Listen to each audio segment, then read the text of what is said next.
you all for joining the Social Good Conferences. This is where we have conversations for social good. I'm super excited today to have this speaker. We're talking about real estate and development. And one of the most important things we can think about is how do we steward our society? How do we create these amazing spaces that allow us to live safely and be whoever we really want to be, right? And have all kinds of experiences. And so today, I've got someone on the line who's super important in this space and has had a very long career building all kinds of different projects. You've got to meet our speaker, Dominika Budz.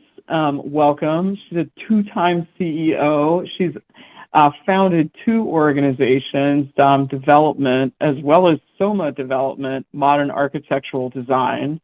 And this woman has just had a fantastic career. I mean, it's just unbelievable. I've seen, different projects, some of the pictures and things and the work that she's been able to do. And it's really been remarkable to see how these projects get orchestrated. So, Dom, can you join us today on the call and just, introduce yourself to the crowd and also just kind of, tell us a little bit about your career and your two companies. Kristen, I don't think that I've ever had a better introduction than this. So thank you so much, and thank you for having me join this amazing, thing that you're doing. So thank you, and hello to everybody, and thank you also for joining.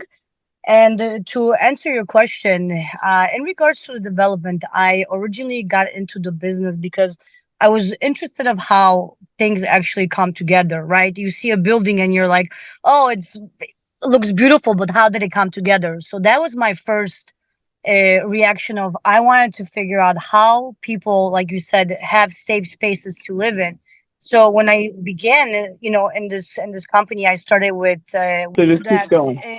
When I started this company, I was so infatuated with just the initial phase of just the planning design of how is it important to have two bathrooms, is it important to have washer and dryer into these units. And after developing so many properties and hearing what works for people, that's really what drove me in this, right? How can I make this space, like you said, safe and comfortable for people to live in? I mean, when you come home, I mean, it's your safe space, right? So how do we make that an actual safe space? So this is the reason why I got into development. I wanted to, I love to help people, and this is one thing that I'm capable of doing. And it just drove me from starting the company with approving the plans to doing project management.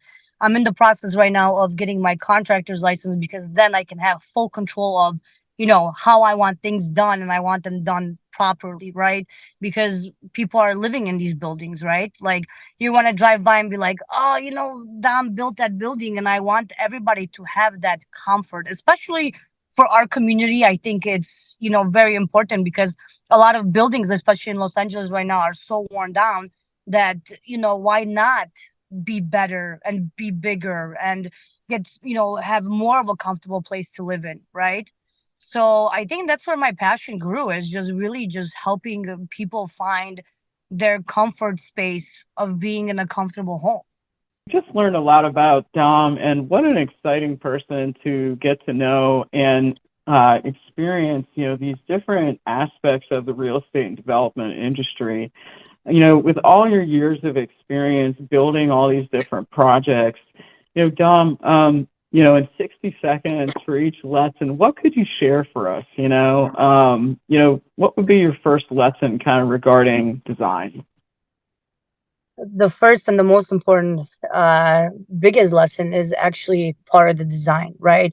Because that's number one, is what's going to draw you to the building, number one, right? And the actual space, is it comfortable? Do you have all the utilities in there that are going to make you living there pleasant? For example, a lot of the units do not offer washer and dryer, and we all know how important that is, right? Nobody wants to go and to the washer down the street and waste time. So when it comes to design, when I initially we started with the plans, I really concentrate, number one, on giving them a washer and dryer in the unit, as well as a lot of closet space, right? A lot of these apartments do not have enough closet space, and we all know everybody in Los Angeles has really good taste and style. So the closet needs to be big, right?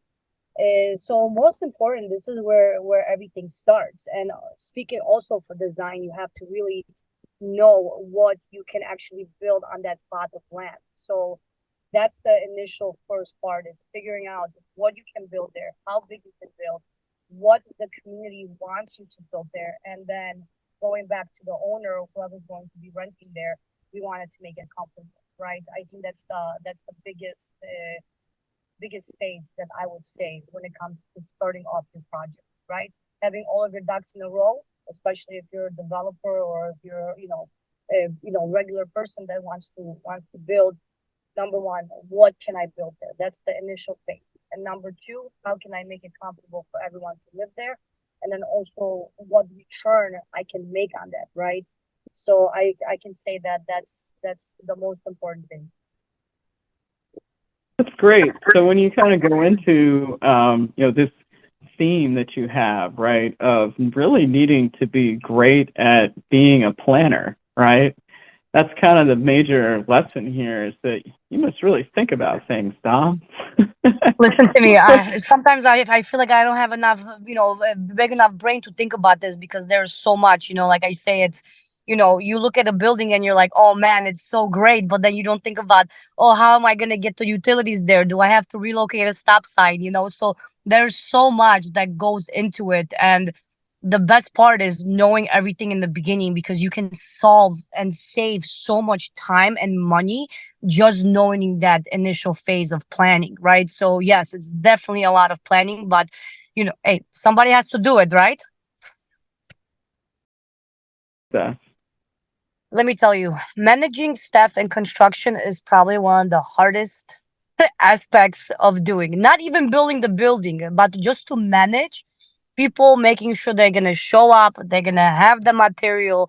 Every day somebody's sick, or so it's very critical to have a very good uh, system in order, and even to have backups, right? Because if you do not have somebody to come on site, I mean, some of these projects run anywhere from 200 to $2,000 a day, right?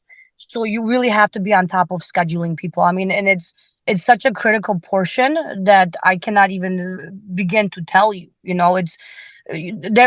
have contractors, you have surveyors, you have engineers, you have your subs, you have utility companies, you have your inspectors, you have the owner. So it's a lot of pieces to juggle. But if you have, most importantly, if you have a great crew, I mean, life is so much easier. But it's also very hard to find a good crew. Anything, listen, anything can be possible, right? Anything you can do in life, you can do it. You just have to figure out, and it's going to be achievable. So I love that. Look at this attitude, so fantastic. it's These are Monday. I'm some talking great. to you. I mean, what other attitude can I have? I mean, I get the pleasure to speak with you and, do this. I mean, I can't complain. Oh, you're so sweet. So this is fantastic. There are these great lessons that we can learn, right, from people that are doing and building in our society. Super exciting. So I'll give you a example, because this is actually my first commercial project that we're doing as a restaurant. And when I got approached to do this, I'm like, in my mind, I'm like, oh my gosh, I'm like, I don't know how this works, right? But then when you sit down and actually break apart everything has the same steps, right? There's a couple steps that are a little bit different, but that's what I love. I love being challenged, right? If there's something that I don't know, I will make sure to figure it out, or I will find someone to figure it out and have it to go, right? So example with this restaurant, in the beginning, it's everything was the same, foundation, plumbing. I'm like, okay, this isn't that bad. But then, the bar area started getting delivered. Then we had to deal with food and safety. I'm like, okay, all right, it's getting a little bit interesting. But for this reason, I was like, wow, I would do this again, because it was so interesting how, putting all these people together, how amazing it is that somebody can actually put something like this, right? And then you can enjoy it. You're going to sit down and have a drink, or some food, and you're like, oh man, I did this. And in the beginning I was so nervous, but like I said, anything is possible, right? So now we're pretty much finishing up this restaurant. In the beginning, I was having a heart attack, and now I'm like, where's the next project? Like, let's do another one. So, and speaking of another one, the owner was so happy. He's like, Dom, are you ready for the next job? I'm like, oh my God, now we're going to do it even 10 times faster, right? Because you learn, you live and you learn on your mistakes and what you can do to be better. And that's how life is, right? You stumble, you get up, and you figure out how to, instead of walking, now you're going to be running. So I think that was, I think that's what I would say, to help and figure out what's the best thing to do. That's my call of action is how can we do it bigger? How can we do it better? How can we save money, right? At the future here, what I love about the social good conferences is that we're certifying people for social good. And one of the things I think that's important is to start to really have more voices out there like Dom's, that are just, talking about really how we get things built, done, and make it real. So, Dom, thank you again for joining us today for the Social Good Conferences, sharing your history, your lessons, your life, and really, also your passion for real estate and development. We've seen so many different fantastic creators in society, and it looks like you're one of them. So keep going, and thank you again for joining us. Hi, Kristen, you're making me blush. Thank you so much. It's been an absolute, honor and pleasure to be on your show. And, hopefully we'll be able to do another one because I think I like this a little bit too much. So anytime anybody need any advice, feel free to reach out anytime. Oh, I love it. Thank you for attending the Social Good Conferences. These have been Conversations for Social Good. They've been presented by Tomasito Media and Buddytown Consulting.